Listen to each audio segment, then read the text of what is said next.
My name's Christin Poplin, and this is my guy, Brooksy. We like to call him Brooksy, and it's funny, I haven't told anybody, but his teachers also call him Brooksy. With Brooks, he was born at 36 weeks. Delivery was beautiful, no complications, healthy, beautiful baby. We were out of the hospital in 24 hours. And really, Brooks was just such a peaceful and calm baby in the middle of our chaos. I would say my best baby. So really didn't notice anything until about 6 months. He wasn't really interested in baby food. And then also he had a sensitive stomach and he had a very strong gag reflex. So with any laughing or coughing, he would often vomit up anything that was in his stomach.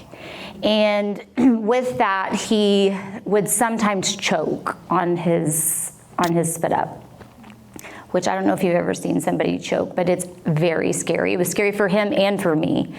But other than that, and a little bit of mother's intuition, that something just was a little off, something was different. He wasn't meeting his milestones, which again, having 5, I had the benefit of knowing that they all kind of catch up eventually. I didn't have alarm bells going off or anything, but you know, he wasn't interested in sitting up, and then didn't love tummy time, so no progress in crawling. And in fact, at a year old, he still wasn't sitting up unassisted. So went to his 1-year-old checkup, and his pediatrician told me that he had global developmental delays, which virtually means he was delayed in every developmental category. At that time, he recommended we get on the wait list for Little Lighthouse. And I had heard of Little Lighthouse, but I really didn't have any knowledge about that. And so when I remember going to my car and I looked it up. I Googled it. And that's when it hit me. Like, okay, like this is something a little bit more serious than what I thought it was going to be. So that was when we kind of started the grief process with Brooks. Because having a child with special needs, you are met with their future is different than what you dreamt for and what you imagined it would be.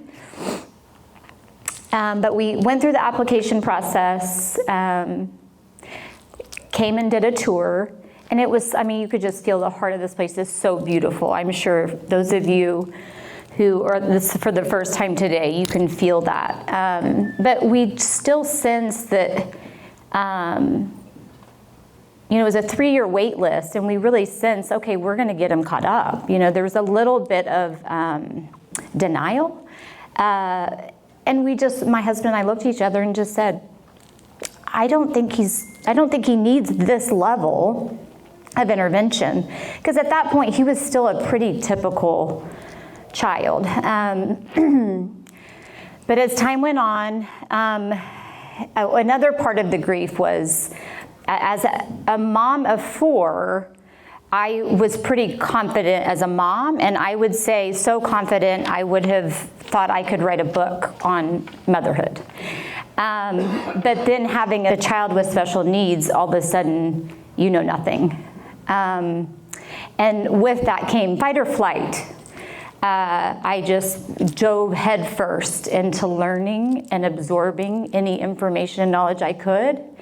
And then found every possible therapy. We did aquatic therapy, we did music therapy, we did all the OTPT, speech, feeding, all the things.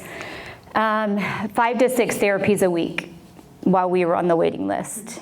And we also took advantage of the Early Learning Center, the Family Learning Center. The impact that class had on me, because even if, say, my sister or my mom or somebody who doesn't walk this journey were to ask me, what's it like to have a child with special needs?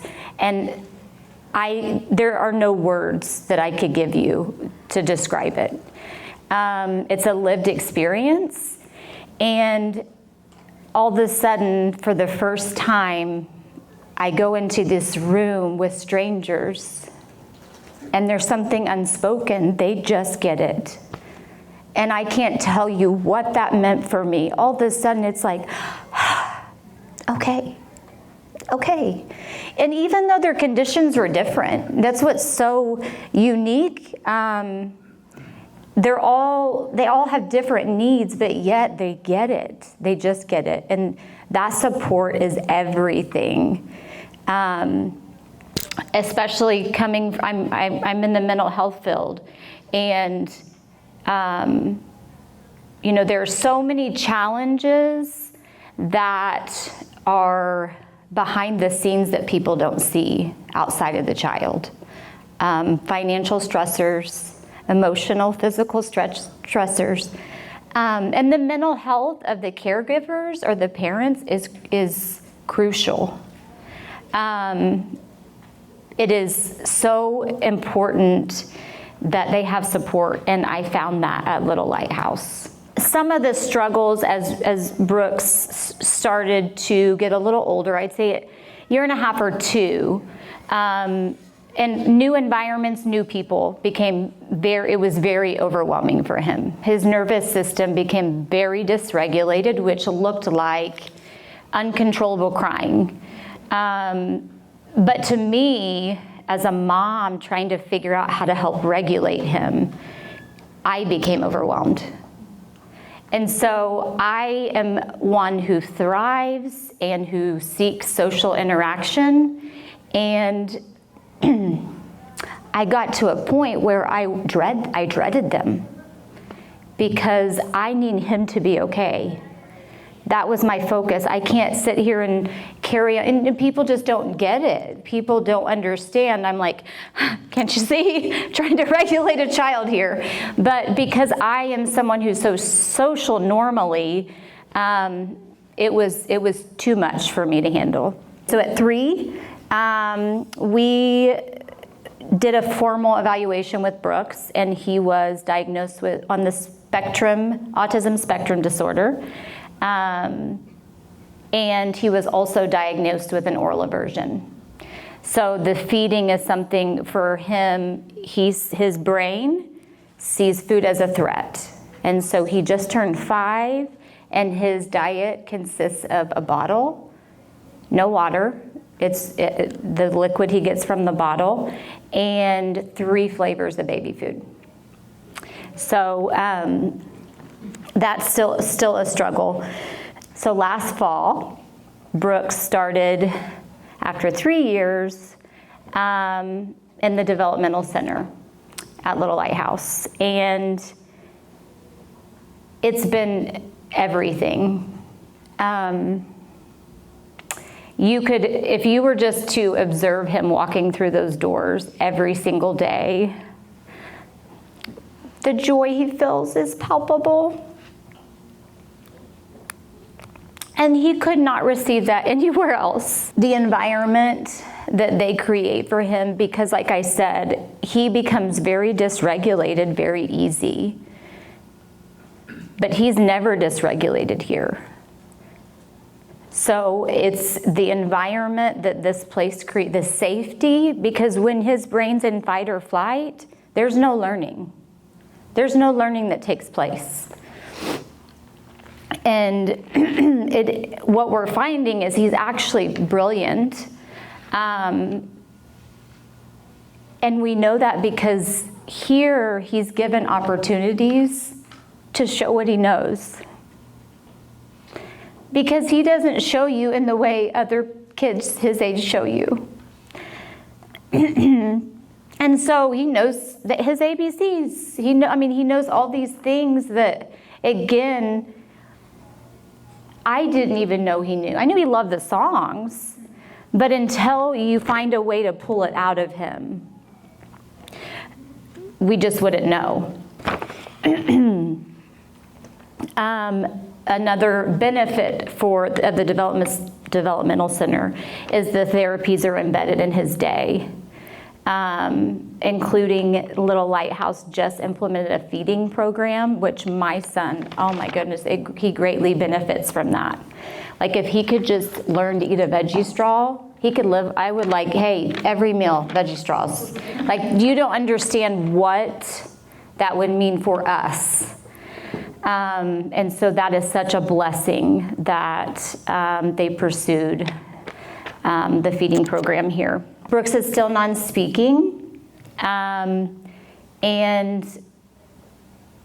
he's probably the bossiest of all 5 of my kids. So just because he's non-speaking, he has a lot to say, and he knows exactly what he wants, and he will communicate that to you. If you see him in the hall ever and he comes up and grabs your hand and throws it towards something, he wants you to label whatever that is. And so he will show you exactly what he wants. He started using the lamp device, but he has multiple ways of communicating. The biggest thing I think here, what's so special is the culture of this place. We were a family of 6 with 4 kids that fit in the box that society had for us. And then all of a sudden with Brooks, we no longer fit in that box. But we fit here. And just being around other families and students and staff and specialists that see your child, not only the way that you do, but the way that God does. It's everything. The staff is so a culture of just endless resources, and they really surround the family, not just the child.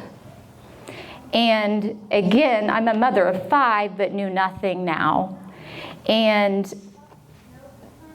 all of the resources and knowledge and the way they see him and celebrating, they honor the challenges, but celebrate the gifts.